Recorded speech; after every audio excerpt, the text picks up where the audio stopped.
Matt, let's start off by talking to you about how you got your start in the oil and gas industry.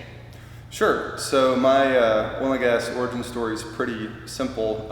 Grew up in Houston, graduated from Rice in 2005, and in 2005 the oil and gas industry was booming, so it seemed like a great place to start my career.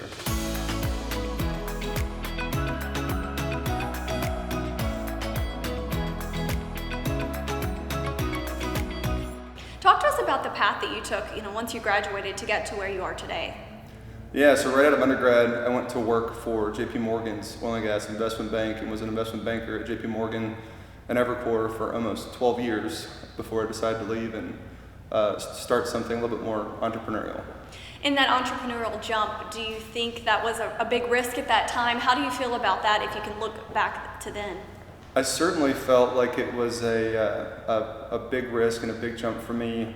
When we started, I literally had to figure out how to turn on computers and set up payroll. So it was a very different type of environment than working at a bank, but it's been a very good jump. And to date, we've deployed right around $1.3 billion since I joined DCR. So it's been a great move.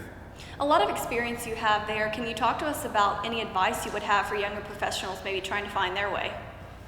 Go be a programmer in Silicon Valley. No, I'm joking. Look, I think for me, the greatest advice that I have for young people is something I learned recently, and one key I think there is to success, which is help people, help your colleagues, help the people you work with, and I think that will ultimately lead to a successful career. Do you have any advice as far as work-life balance? The million-dollar question for many people. I know at the beginning, I'm sure, and still, you're putting in a lot of hours. How do you balance that?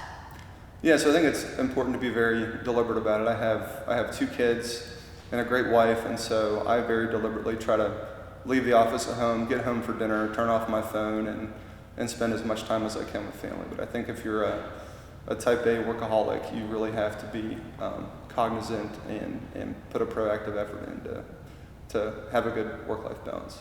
What about technology? A lot has changed in the past, even just a couple years. What do you see moving forward? Technology, of course, being such a big part of the industry.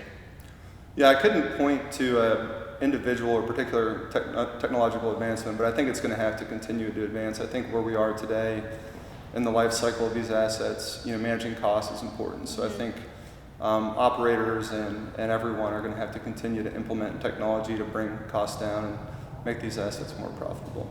Well, thank you for your time, Matt, and congratulations on this honor. Thank you. You're very welcome. And for more on honorees like Matt, you can find that information on heartenergy.com.